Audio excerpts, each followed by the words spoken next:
Hey, this is the Waffle Press Hangouts. I'm your host, Diego Crespo, and with me I have And Mighty Sophia, or Emily Sophia. Emily. How are you doing today on this wonderful Wednesday evening?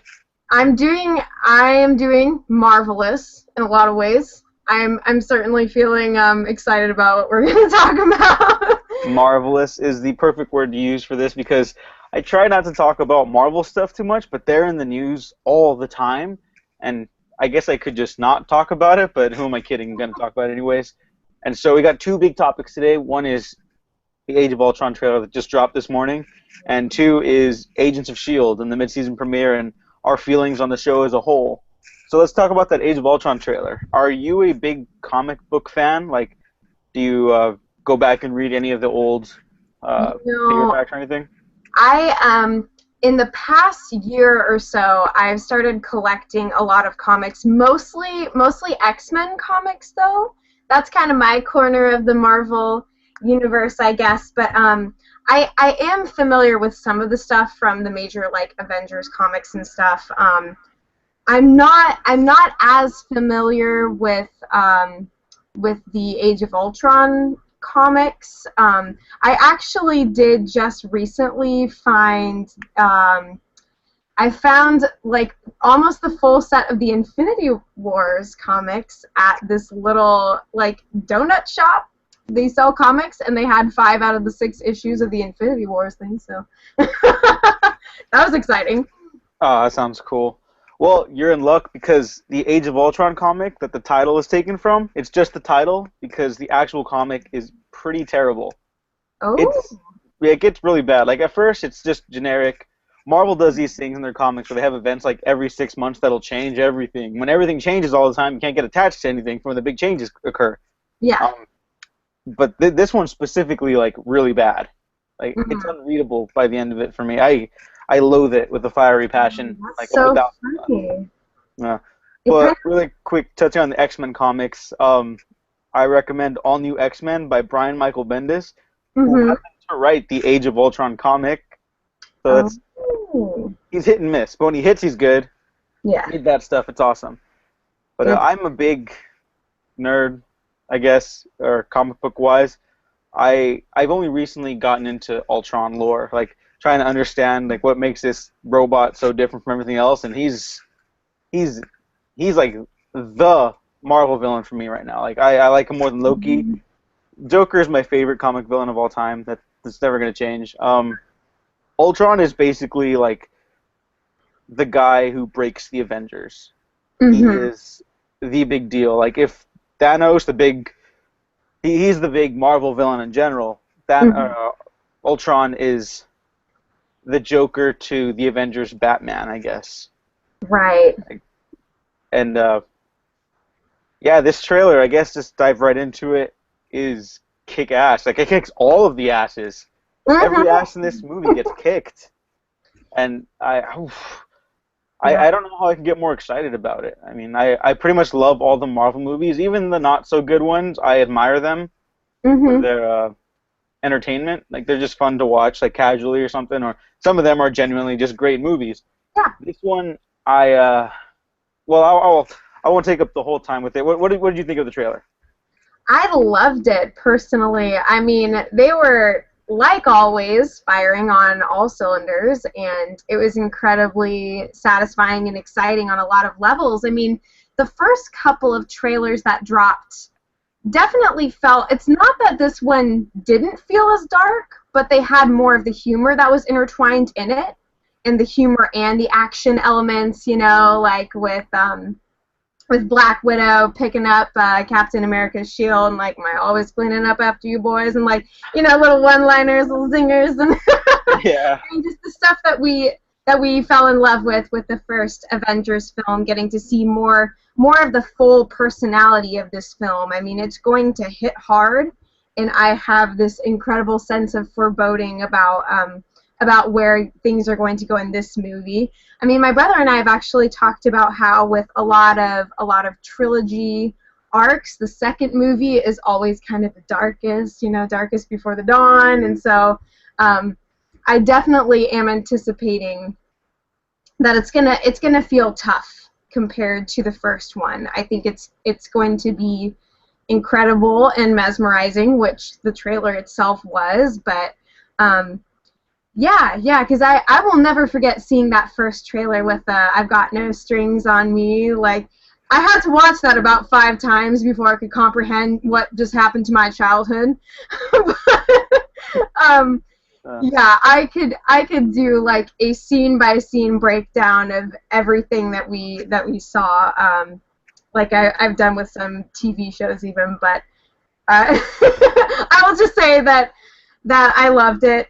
I love again that we got to see more of the personality of the film, like in its fullness, and I think that's the perfect thing to leave us with for these last 2 months before it's go time.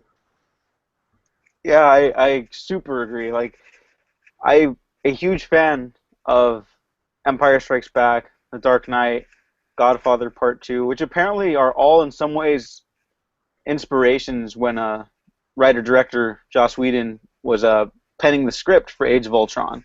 Hmm. And like, if you're fans of Buffy, Firefly, Angel, anything he's ever done, he's good at building little team dynamics where the characters bounce off each other and they have a natural rapport and all that. But what elevates his stuff from just like little fun here and there, he gets characters and motivations. You always believe, or for the most part, he's not perfect. For the most part, you believe why a character would act a certain way, or he handles reveals very well, where it's not just like a plot twist for the sake of a plot twist. It builds on established character work or lays groundwork for future stuff. Hmm. And I've recently been watching Buffy because it's going to go off of Netflix in a month, and that breaks my heart because that's an amazing show. Yes, so everyone should watch that. He's very talented in building up our connection to characters and then just tearing it down. Like that building collapses in the opening shot of the trailer.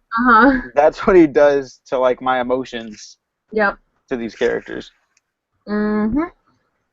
And I think that the Marvel movies have had this bad rap about weak villains, and like I think most of them have been kind of weak. I like some of them, but apart from Loki, there's no like iconic villain. Ultron seems to be like a huge step in the right direction, just from the get-go. And he's sitting on his throne, and he has like this aristocratic hand wave, and he's like, they look up in the sky and they see hope. I think I'll take that from them first. Like that's whoa. Yep. You gotta catch a breather after that one. That's setting the mood. And I was actually confused the first time that I saw it. So is he actually addressing Scarlet Witch and Quicksilver in that scene, or is he just sort of pontificating and talking about his global extinction plan? Like it seemed like he was actually talking to them because of the cuts back and forth, but I couldn't tell for some reason. I don't know. As far as I know, he is addressing them. Like, okay. There weren't like any big spoilers that came out for this movie. Yeah. But I keep up with a lot of stuff because spoilers they don't faze me anymore. I'm like, if it's good, then I'll enjoy it, regardless of the thing. But I know a lot of people aren't like that, so I respect that also. But as far as I know, that he is addressing them, like without any hints of spoilerness. Right. Quicksilver and Scarlet Witch are not fans of the Avengers at this time of this movie. Okay. And that's why you see like Quicksilver punching Cap in the face when he's telling them like we can tear them apart from the inside. And God, that voice is amazing. Jesus, I don't know if I want to date him or run away from him. I know I think that a great villain inevitably must have a great voice because it's that charisma factor. Not only is he physically intimidating because he's sort of as this suit of armor, this sort of robot figure, he resembles humanity, the very thing that he wants to destroy, and then that voice is incredible. I mean, I would watch a freaking documentary about how they did the editing and mixing and everything for his voice, because that it strikes fear into you. That's for freaking sure. And so many, what I love about so many of the trailers is that they've been very focused on his voice. We don't get to see as much of him, but just hearing him speak. We don't want to see him. Like that's all we need. We're running for the hills, or running to, try and get a date with him because Yeah, well, that I'm not voice. really sure which one I'm going for yet. I got to really think about that. I mean, maybe he's not that bad of a guy. I mean, he is trying to save the planet. We just happen to be in his way, you know. Right, right. So if you can get in his inner circle, then maybe he's a good dude. Maybe I got in with James Spader bot. But what I like about Ultron as a villain, which I'm sure he's gonna translate to the screen as well, is that he's not just a Terminator. He's got emotions. Yeah. And in the comics, it's Ant-Man who does it. For people who are unaware, who creates Ultron. Here it's Tony Stark, what kind of makes more sense in the comics. That might be blasphemous, but Ant-Man's like he's a molecular scientist. He's not a techie like Tony Stark. So the fact that the one time he would deal with that stuff would be to create a sentient artificial intelligence. It kind of it's goofy comic book stuff, but I have no problem with Tony Stark doing it. But Yeah. I had a theory a while ago when I was talking to a couple friends at a bar, like, what if Tony used aspects of each of the Avengers' minds and grafted it onto Ultron's Oh. intelligence? And so not only did he do this behind everyone's back, but they're all partially responsible for his actions, because it's like, well, that's us. Yeah. Look Woo. what you did. That's scary. Oh Thank man. you. If that doesn't happen, I'm probably going to be disappointed, but it's also not their fault. That's a personal nitpick if Yeah. that doesn't happen. But also, there's a very, very good Ultron story called Ultron Unlimited. And what it is Ultron always dies and comes back in the comics, right? He's like the everlasting threat to the Avengers, like Joker is to Batman. There can't be one without the other, yin-yang type stuff. And in this iteration, Ultron is full adamantium, like Wolverine's claws. They don't have adamantium in the Marvel Cinematic Universe, but they do have vibranium that Cap Shield is made out of. Right. So I'm thinking that's what he'll be made out of here, or at least upgrade himself, because it looks like he's upgrading himself. Yeah. And in the finale of the Ultron Unlimited story arc, Ultron wipes out an entire nation of people Woo. before he starts, genocide. Like, he's one of the big villains who's actually gotten away with committing to his plans and, like, succeeding. And so the Avengers have to avenge an entire nation, but he ends up crafting, like, half zombie, half robot drones out of the population that was once in, I forget what fictional country it was, but I don't think they'll go that dark in this movie, but Ooh, yeah. of all the drones, like, emerging from collapsed buildings and just covering the Avengers, like, outnumbering them, that looks straight out of that story, and I think there's at least slight inspiration from that, and that's very exciting, because that's my favorite Avengers story. Yeah, absolutely. And I think that's really a necessary kind of tonal direction as well. I think it's funny, a lot of people say that, oh, the Marvel movies are so bright and the DC movies are so dark, and it's I don't really think that they're partitioned off into like light, happy, fun times and and dark morbidity. Like I think this is going to be it's going to be very diverse as far as I think we're going to go on a full emotional spectrum journey, full Technicolor of the soul with Age of Ultron.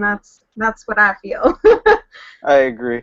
All right, last two questions. One, how do you feel about destruction in superhero movies? Because I recently watched Man of Steel. I did a whole little spiel on it, and I've confirmed that I'm not a fan of the movie, as much as I wish I was. And there's a lot of destruction in that movie, and already people have come out saying, like, how come you're not okay with destruction there, but you're getting excited for Age of Ultron? Like, what's your take on that? Yeah, I saw Man of Steel in theaters, and honestly, that was actually the last time that I saw it. And usually, I try and see a film again after I've seen it in theaters because it's such a big, heightened experience in the movies, and sometimes like the worst qualities will feel worse or like But I personally am not a fan of wanton destruction in hero films. I don't feel that it's necessary to show conflict and to emphasize, like, there's all this collateral damage, but that it's never really. I don't like it when films don't deal with those consequences. Just that, like, here's the aftermath, and then, oh, you saved the world. No, don't say that shit. Like, the world is in shambles right now, so watch your language, So basically, it happens, and I think that certain kind of foes will create that destruction. So the destruction in and of itself is not the problem that I have. It's how it's dealt with in the aftermath, when statements like "you just saved the world" are uttered, and we think about everything that we just witnessed and the people whose homes and businesses and family members have been leveled in all of this. It's not fair. It's not right that we're just completely distracted from it. So, long story short, it all depends on how it's handled for me. But often it's mishandled, I think. I completely agree, and in every little interview that I've snuck to like go read about Joss Whedon's, like, his thesis when he was going into Age of Ultron is that there's a couple, like, basically the main one is he wants to acknowledge the destruction and view the consequences. Like, actions have consequences. Great power comes great responsibility, all that stuff.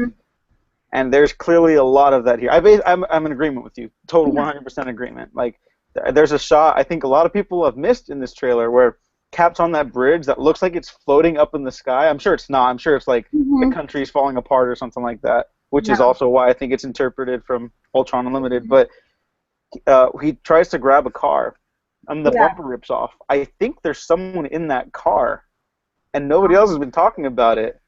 And I'm like, whoa, guys, like, hey, I haven't. That just happened. Yeah, I haven't paused it and viewed it in minuscule size or anything, but it looks like they're not going to be able to save everyone this time. And as long as they don't end up all happy, cheery at the outcome of this, I mean, they have to acknowledge the semi-defeat once they defeat Ultron, because he's going to defeat Ultron, but it's about like the journey type thing, And the last question. Yes. Favorite moment of the trailer? Favorite moment of the trailer? Oh, there was so many moments. I honestly, on a visual note, I really like the scene where they're all like jumping out, like that kind of slow motion. That's like a comic book cover. Oh, yeah, you took mine. Oh no! That's okay. That's all right. I'll think of another one right now. Hang on. We're on the same wavelength here, clearly. Just edit it in post, reverse it so it sounds like I'm agreeing with you. I might do that. I don't know. I guess. Okay, no, I got it. Okay. Thor goes, "Is that the best you can do?" or something like that. And then Ultron just laughs and he like raises his hand. He's like, "Oh, come on, let's go." And then that's the waves of drones just come out and smother them. Like, oh man, I never thought I'd see a villain like Ultron on the screen, and now here he is in all his robotic glory. Like, this is, oh man. Yeah. It's like the movie 12-year-old me wanted, but obviously what it makes better, Joss Whedon was much smarter than me when I was 12 years old. So overall thoughts on the trailer, I guess, thumbs up. Big thumbs up. Can't wait for the movie. All right, now I guess swift gears into Agents of S.H.I.E.L.D. Yes. What were your initial thoughts on Agents of S.H.I.E.L.D. when it premiered? Like, no holds barred. What did you think? Honestly, I think that when I look back at the first season, it feels like it was a different show entirely. Like, the nature of the game has almost completely changed, and seldom do you ever actually see a show that that progresses so quickly, but I think that with everything that in the fallout of the Winter Soldier and the fall of S.H.I.E.L.D., I mean, it was all really well orchestrated in the end. But until then, it almost kind of felt like, now that I'm looking at it in hindsight, it kind of felt like they were squandering their time, or biding their time, however you want to view it. Because it was kind of entertaining at first, but I felt a little alienated from it from the beginning, because it seemed like there was, of course, there's Phil Coulson. Everybody cares about Phil, and arguably a lot of people are watching it because, Coulson, Avengers, like, trying to trace everything back to the Avengers, So then there's all these other characters that are kind of brought into the fray, and, like, I didn't like Skye for a really long time, because I felt like they were trying too much to make me, like her or something, and I just didn't. So that, that's another matter entirely. But by and large, it was pretty uneven, and there was some kind of like villain of the week phases that it went through until everything changed. And they did a really good job with that reveal, because it was genuinely shocking, and they stuck with it. They stuck with the outcome of the fall of S.H.I.E.L.D. and the rise of Hydra, and now this battle that's going on, and Inhumans and Alien Otherworld. But yeah, initially, it was not as good, and you were the one who had to make me start watching the second season, and I'm glad that I did. Yes, I thank you for that. You're welcome. I'm thankful that you believed in it and gave it a second shot. I know a lot of people that were turned off before even the Winter Soldier stuff happened, and there's like, I don't know, man. And even after that, I caught up on Arrow the summer after Agents of S.H.I.E.L.D. and Arrow had finished their stuff on Netflix, and I was like, wow, Arrow is incredible now. Like season 2, same thing, different show from the first season. Yeah. And then season 3 starts like, I don't know about this, and I still don't know about it. I hope it wins me over more when it gets back. And then S.H.I.E.L.D's like, phew, just skyrocketing now in quality. Or okay, maybe that's too much, but it's definitely consistently entertaining. Yeah. And it feels like instead of just being a tangent story that kind of follows like, oh, here are the Avengers over here. Oh, Thor was there, and we're going to go to London because that's where the movie was. Right. It feels like it's following its own path now, finally. Yeah. Like, yeah, absolutely. The first half of the season was it was falling out of the Civil War. Winter Soldier. There we go. The Winter Soldier. I know. I wanted to say the same thing because it is a civil war of sorts. Yeah, it's like Civil War prelude. Yes. Yeah, there you go. Comics do that all the time. It only makes sense to do it in the live action stuff. But yeah, it was the fallout of the Hydra stuff, and I thought the Hydra villain Daniel Whitehall, I believe his name was. I thought he was fine. Yeah. Yeah, he was fine. It's like all the new supporting characters that really intrigued me, all the other Hydra villain characters, and now the Inhuman stuff is like really kicking off. I mean, the mid-season finale felt like a full season finale. Like, that story's done now. Yeah. Now we're moving off into even bolder territory with Inhuman stuff. Like, it's such a drastic shift in story, going from like an Earth-based threat to something that's completely alien, literally and figuratively. Yeah. How are your overall thoughts on season 2? Like, what's working for you? Was there stuff that's still not working for you? There's a lot that's working for me now that wasn't before. I feel much more in tune with a lot of the characters that I didn't really feel invested in for a while. Like for example, now I like Skye, and I like where her story has gone, and it makes sense. The build up to it felt a little bit melodramatic because there was constantly this like, but we can't tell her who she really is, and like, kind of those things that, there's a certain corniness with almost all of these comic shows that have been developed with, I haven't seen The Flash or Arrow yet, but I've heard that to be true in some ways. I know Gotham is kind of ridiculous. I mean, yeah, I like the way that they're expanding this universe, and they're getting into really nitty-gritty parts of these established characters. And there's some very, like, severely broken relationships that, like, make it even hard to watch sometimes, you know, like with the whole Fitzsimmons fallout. Like, they've been on completely different islands for, like, a season, and that's been really tough. But I think necessary, because all too often shows they'll create this character conflict and then they don't really, either it's never resolved, or they just kind of start hanging out again and we're all like, okay, there's all right, nothing wrong there. But it seems like the show is more committed to those central conflicts. That's kind of the way that I would sum it up, I guess. So there's a lot that I like. I like even what's happened with Reyna as well.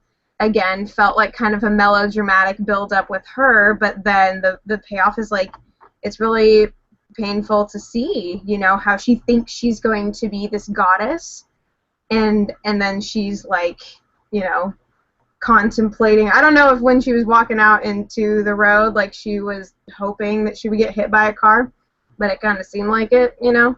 Yeah, that's how I read it. I think that's what they're trying to go for. But you're right. It was kind of like, is she going to kill herself? What are you going to do here? Yeah. And I love Sky's father is just completely bonkers, and I love it. Like, he's such a hammy kind of villain character, but the actor who plays him, which Kyle I don't know how to pronounce his last name. He's the mayor from Portlandia. And from Twin Peaks. Yes. Kyle Lachlan? I don't know. Lachlan? Yeah. That's it. I hope I got that right. I think that's close enough. But he's been really fun to watch. Like, he's so insane and just larger than life, but you really get such an emotional intensity from his character, and I think it's definitely going to fuel a whole new war with S.H.I.E.L.D. because he's going to try and set about alienating her from her group so that she'll come and be with him. And there's a lot of moving pieces now, and like you said, it's consistently entertaining at this point, and the new characters that they have brought on have brought some new life into the show too. Yeah, you pretty much hit the nail on the head. Like, there's so many conflicts or that are being set up, and some that are already happening, but it's not overcrowded. Like, it's a well-oiled machine that's firing on all cylinders now. Mm-hmm.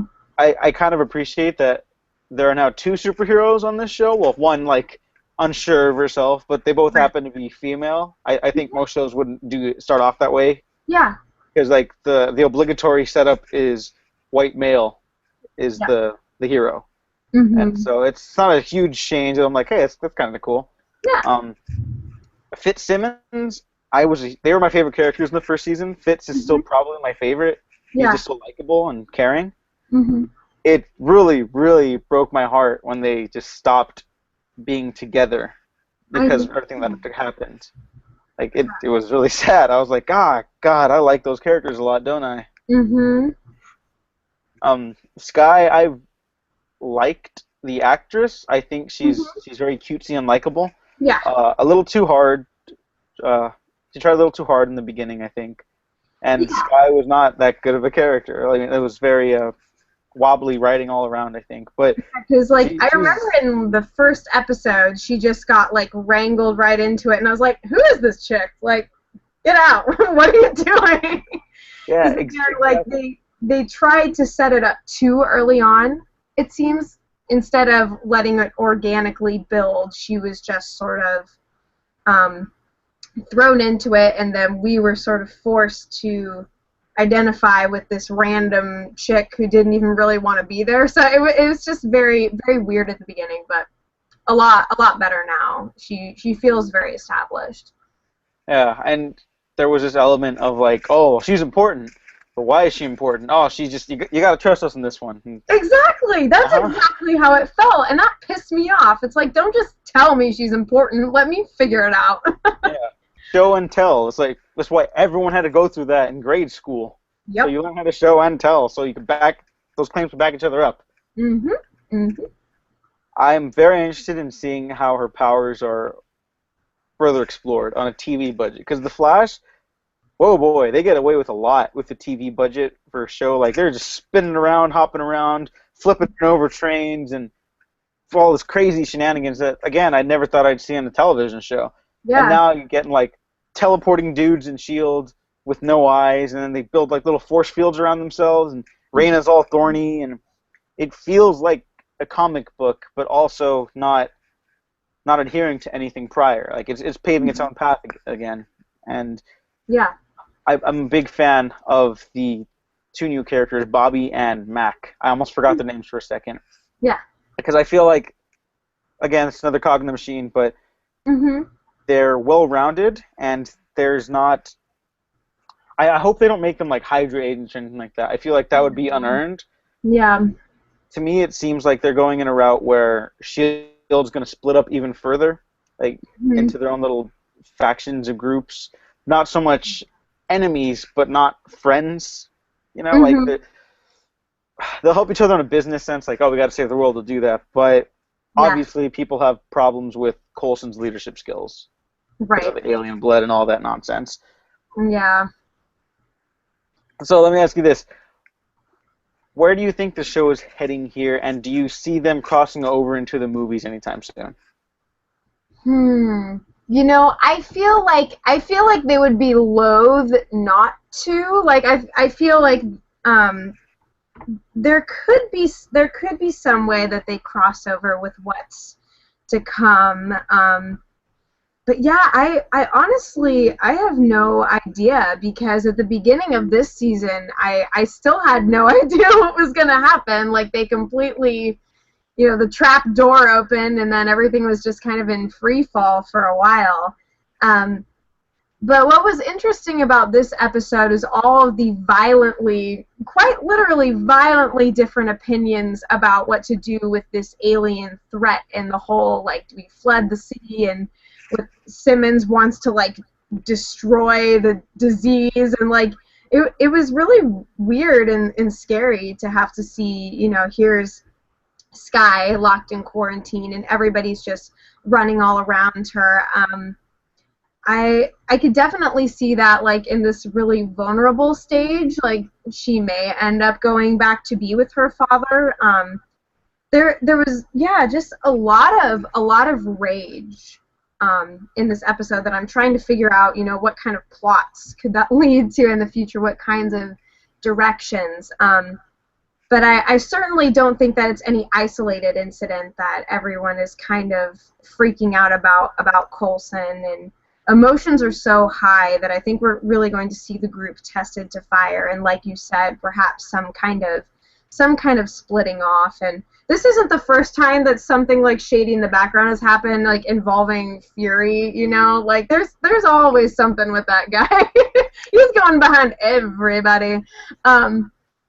But yeah, I definitely think we're going to see further division, and then those things are going to have to be confronted or resolved as, whatever we discover about the Inhumans, because it sounds like there's sort of this community, and then Call was talking about going to, like, the Index or something, and so there's still so much that's just behind the curtain, but and I will be curious too, like you said, to see how much they can get away with the TV budget. That's good to know about the Flash. I'll keep that in mind because you just never know how much they're going to be able to invest in this world that they want to build. But I'm really glad that Raina didn't commit suicide and that she's being taken into this community because it's going to give them a much bigger role, I think. And Lady Sif is coming back too at some point. Oh, that's right. Yeah, I completely Yeah. forgot about that. I think that there was some. I don't know if it was the preview for next week or just later in the season, but she could be back as early as next week. I'm not sure. I Oh, I gotta check that out because I remember hearing about that and I was like, oh, cool. It'd be Yeah, interesting to see her pop up like every season, like a recurring character, but only one time a season. And just yeah. like, oh, hey, that last adventure that we had where we had to stop that girl from what I can't remember what the villain did in that episode where Sif came down at all. That's how memorable It the was first season like, is. yeah, it was some because that other chick like came from I don't know if she was from Asgard or what, but they were kind of having like duking it out, and then she got with like Ward, and it was all weird. But I remember that. I completely forgot about that. Yeah, Oh, yeah. wow. Well, Good back time. to this season. Yeah, I can't wait for Lady Sif to come back. I think Jamie Alexander is a very good actress, and I she would have been a killer Wonder Woman. Man, that Yeah, would have been they something missed special. out. They missed out. I Hmm don't even know. Should offer her like a huge paycheck or something to leave Marvel. But no, Yeah, I do like that character, and that'd be cool to see her recur more often. yeah, Again, that keeps it comic booky, but not like now that they've handled like the tonal consistencies and character stuff better. I'd be very interested in seeing more of that stuff. Maybe even them traveling to like to Asgard or something like, or some other yeah, nine realm stuff. Like get crazy with it. yeah. They may as well. I forgot. I really like Cal also, Sky's dad, the professor, the doctor, whatever his nickname is. Yeah, yeah, That guy. Yeah, you're right. Completely hammy. Total fun yeah. and also scary at the same time. Like he has a presence about him that someone like Daniel Whitehall or even Bill Paxton didn't have, like at all, for a Like, I villain. think that he's like the best kind of villain that the show has had so far, because he's not a cut and dry villain either, because we see how much he loves his daughter, and so there's that part of us that kind of responds to that, and we're like, okay, we get it. But then when Reina comes to him looking for help because she doesn't know how to live with herself, and he's just like, well, this is what you wanted, so if you don't want to live like this, then don't. I'm gonna go see my daughter. It's just like, Yeah.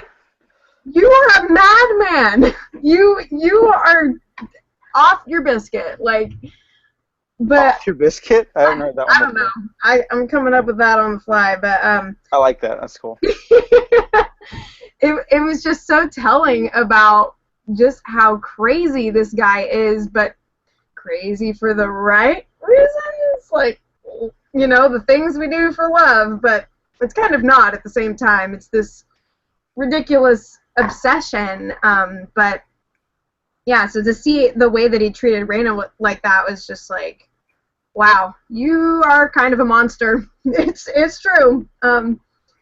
Yeah, he's a great character for sure. Like it's weird that he kind of beats out like even the Hydra villains that we've seen so far. Like he's just kind of risen above that. And I like it. I think it's good. Yeah, me too. Some more of the Inhuman stuff. I like that Simmons is getting a little darker, where she's like in the comics. Marvel is doing this thing where they're trying to make the Inhumans X-Men, like the new X-Men, because they're like, shoot, Fox is never going to work with us. No. Their movies are making money. Sony wasn't, so that's why we got Spider-Man kind of back. Yeah. So they're like comics aren't allowed to create any new X-Men characters, and yeah, they can't create any new X-Men characters. So they're really positioning Inhumans for the past couple years to be like their new thing. It's not the same thing at all, so it's not gonna really work in their favor. But for the movies and TV shows, I think more or less. And Yeah. I think this is proof of it. We already start seeing like the dividing lines, like, oh no, they're just people too. They're just different, like Fitz says, Yeah. and Simmons is like, kill them. They're dangerous. Look at everything they've done. And Mhm.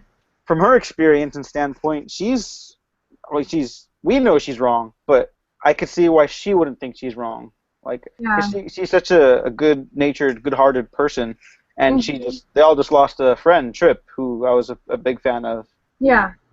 and so you get it, but you don't want it, but you know it's gonna happen, and Yeah. feelings are gonna get hurt. Maybe some people are gonna get physically hurt, and that is so exciting to me.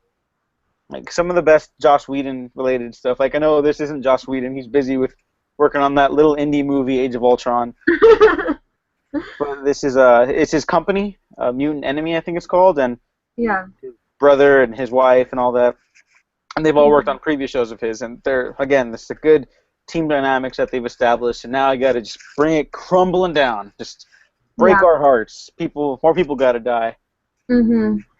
And back to the index for the Inhumans. Yeah. I think they mentioned it in the first season. Again, that stuff's all blurry. Yeah. It feels like that's going to be a big part. You're right. Mhm. And I kind of want Cal to create, like, just have him start going around as, like, maybe just for the rest of the season or the series even, and start activating, like, Inhumans, like, and then they'll have to choose sides, like, go with S.H.I.E.L.D., go with him, or maybe Hydra will come into play again later. Like, I think they're going to take a break from the Hydra stuff because they just killed, like, all their up-and-comers. I know, that was kind of nuts. Yeah, that's, like, stuff you wait for, like, a season finale.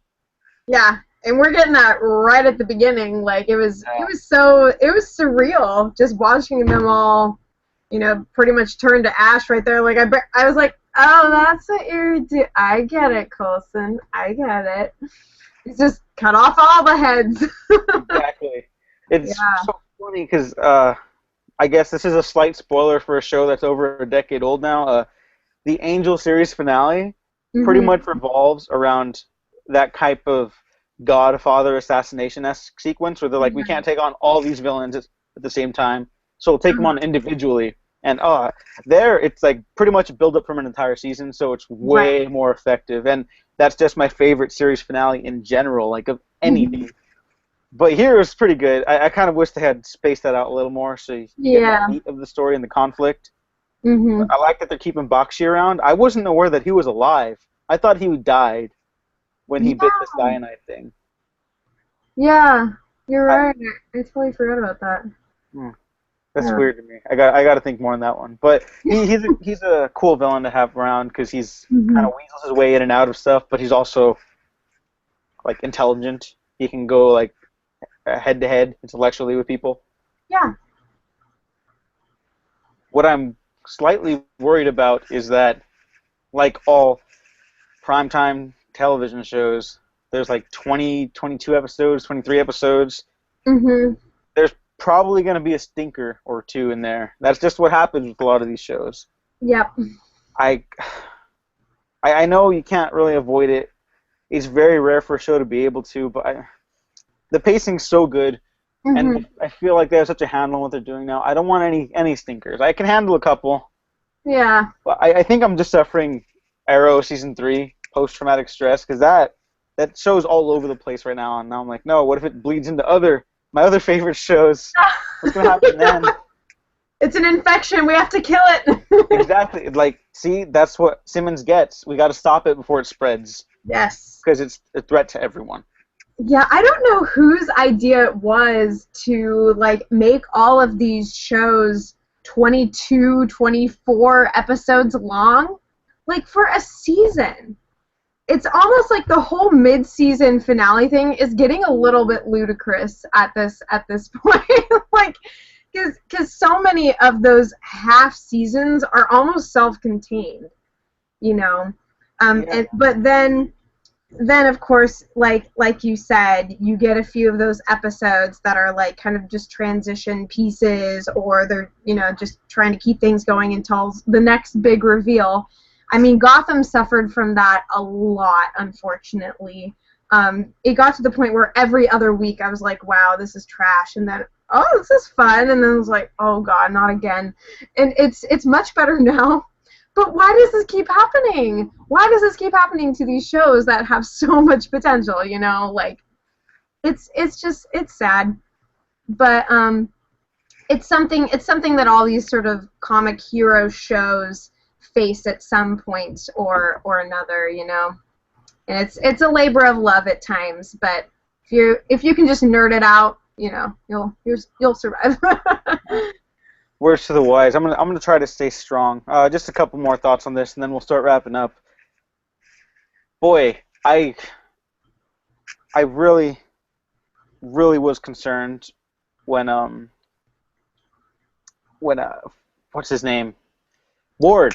I keep forgetting people's names. Yeah, me too. When, I'm bad yeah. with the show for some reason. Yeah, what the heck? Now I like all these characters and I remember who they are, but I can't remember Yeah. their names.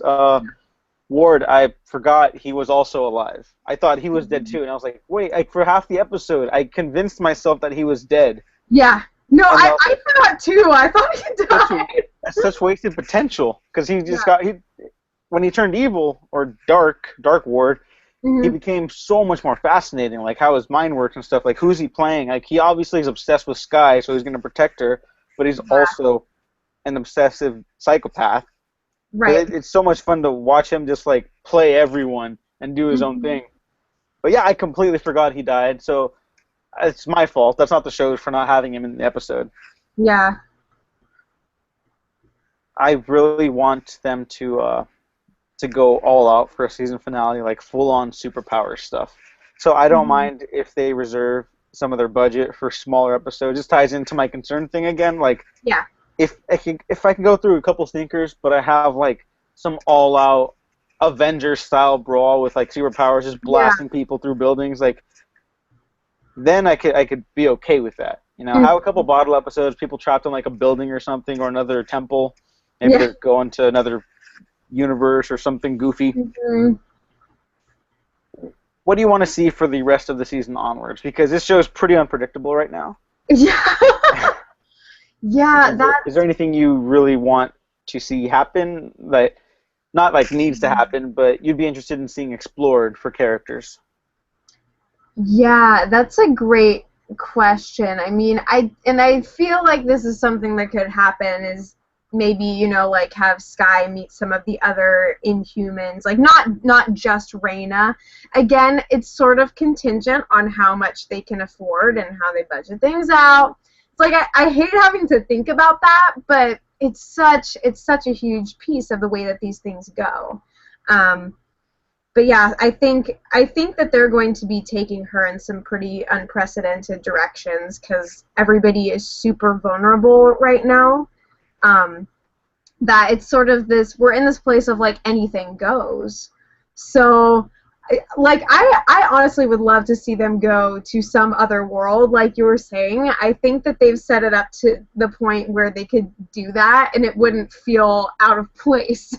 Because now they actually had a lot of build up for the Inhuman stuff, like ever since I mean that I know that that's been a piece of it since the beginning, but getting to like see all of that and know that it's coming, see how they've done that, if they keep on building to the next thing, like they could be anywhere in the freaking universe. But I think that would be awesome. Yeah, you're absolutely right. They've established this world that they're in as the MCU, but at the same time allowing them to explore their own facets of imaginations and all that. So hopefully, that's why I brought it up. Like they could explore different worlds, planets, other alien races. Get crazy with it. Yeah. Like, I'm gonna bring up Arrow again because there's a lot of issues with this season, and one of them is that they're not telling a Green Arrow story, they're telling a Batman story, and they pretty much did this show on the basis of Batman Begins. The first season is totally Batman Begins, like to a hilarious level. It's dumb, but that one's entertainingly dumb. This one's like frustratingly dumb. Like people are acting grimdark for the sake of like, oh, man pain, like so much troubles and white pain and stuff like that. It's like, oh, what are you doing? Now, I mean, do you care if I just give a little minor spoiler for the last? Do it. It's totally fine. Okay, so Ra's al Ghul is the central villain for this season, and I geeked out when I heard that because they had been mentioning him before in the show, and I was like, are they going to do that? Are they going to have him in the show? I never once thought he could maintain a full-on villain status. I was like, this Green Arrow is basically Batman, so you just be retreading Batman waters.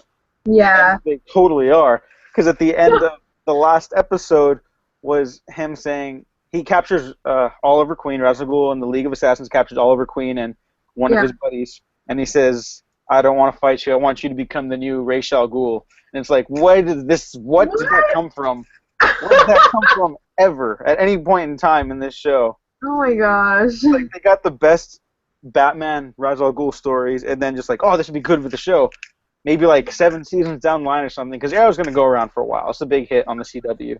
Mm-hmm. It just doesn't make sense here. And what Agents of S.H.I.E.L.D's done so well is that they've touched on little things, like maybe season 1 was even a necessary evil. I won't hold my ground on that.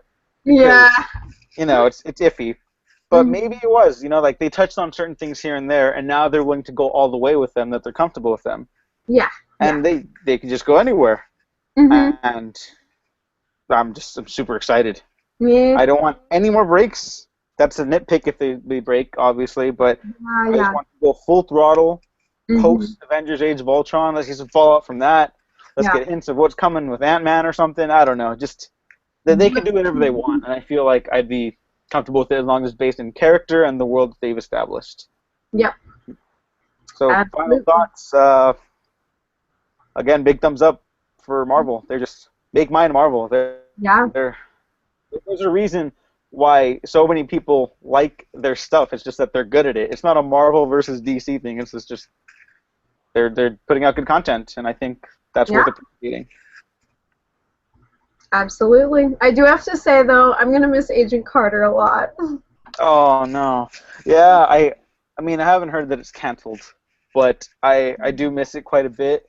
And it's such a perfect little holdover for people, because obviously if they're going to do the jumbo-size seasons of like 23 whatever episodes, Agent Carter's fits so perfectly in that little time zone to just hold us off, even if it dips in quality and just the holding place type thing. Sure, Peggy Carter's a great character, and Haley Atwell's a great actress. So, and I love period piece stuff. Yep. The fact that it's actually good is even better. I agree. You have any final thoughts before we wrap up? I think I just say bring it on. That's what I say to Marvel. Bring it. Hit us All with right, it. I like that. All right, where can people find you on your YouTubes or your Twitters? Yes, the YouTubes for sure. I am M Mighty Sophia, EM, the word mighty, and Sophia with an F and an I and an A. And then I'm also on Twitter at Emily Sophia Smith, and those are kind of my two central hubs right now. So that's where I'll be. All right, I'm gonna put all those links down in the doobity-doo, along with my Facebook, Twitter, all that shenanigans. And you can actually all check out this podcast I did for a March Madness type bracket for ranking every Marvel movie. So every movie in the Marvel Cinematic Universe is already established in these 10 out of the 16 brackets. And then we had to put in 6 other movies from other franchises like X-Men, X-Men 2, First Class, Spider-Man 2, Spider-Man. Just, give us some leeway on some stuff there. Otherwise, it would have just been all Marvel Cinematic Universe movies. And we determined what was the best Marvel movie ever. Oh. I am very happy with what was chosen. I was very surprised anybody else helped me choose it, though. That was a big surprise. So you can all check that out right now. We have been the Waffle Press Podcast, and, of course, Emily Sophia, thank you for joining me again. But of course. All right. And we have been professionally unprofessional.